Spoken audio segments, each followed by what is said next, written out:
7 bulan saya diam di rumah, nggak pernah kemana-mana. Kita harus makan, anak-anak harus makan. Footage yang baru saja kita saksikan viral setelah saya posting di Twitter, jadi berita dan headline di beberapa media nasional. Bahkan mendapat respons dari Dirjen Perhubungan Udara Kementerian Perhubungan. Curahan perasaan yang dilontarkan sang ibu bukan semata ekspresi kecewa seorang pekerja migran karena gagal berangkat mencari nafkah akibat prosedur dan protokol yang ribet. Kekesalan itu adalah common ground, mewakili perasaan ratusan juta rakyat Indonesia, mereka yang marah kepada pemerintah. Di Twitter, video itu banjir komentar, nadanya sama, kecewa, frustrasi, dan kesal atas situasi yang tidak menentu. Rakyat merasakan kesulitan ekonomi, nasibnya tak pasti, terkatung-katung, dan terjebak di rumah. Dalam situasi krisis seperti ini, kelompok masyarakat hampir miskin adalah korban paling besar.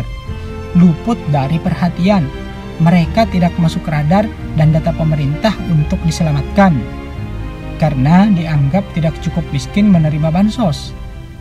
Tapi, mereka juga jauh dari predikat kaya, tak kuat bertahan di tengah badai krisis.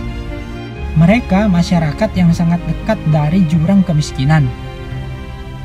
Mereka adalah mayoritas yang tak terlihat, yaitu kelompok aspiring middle class.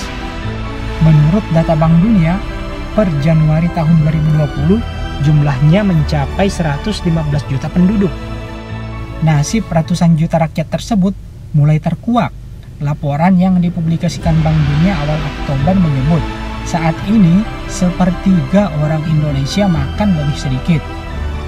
Mereka kekurangan uang akibat pandemi COVID. Rawan pangan itu merupakan bom waktu yang siap meledak. Pasalnya, Corona masih sangat jauh dari kata terkendali. Indonesia bahkan jadi negara dengan penanganan COVID-19 yang terburuk di dunia. Per 1 juta populasi, jumlah tes di Indonesia cuma 10.700. Bandingkan dengan Amerika Serikat, sebanyak 298.000 tes per 1 juta penduduk. Demikian pula India, jumlah tes mencapai 47.000 per 1 juta populasi. Karena itu, para pakar sangat yakin kasus COVID di Indonesia sebetulnya jauh lebih besar dari yang terungkap. Jumlah tes sebagai dasar parameter tidak memenuhi standar WHO. Implikasinya, penanganan COVID yang amburadul berdampak masif terhadap perekonomian. Selama COVID tidak terkendali, aktivitas ekonomi tidak bakal beroperasi 100%. Akibatnya terjadi gelombang PHK, pelemahan daya beli, produksi, dan konsumsi mandek. Problem-problem itu menciptakan lingkaran setan krisis ekonomi. Masyarakat lapis bawah paling kena dampaknya. Mereka merasakan perihnya kehidupan ekonomi, semakin menyakitkan seiring perjalanan durasi waktu.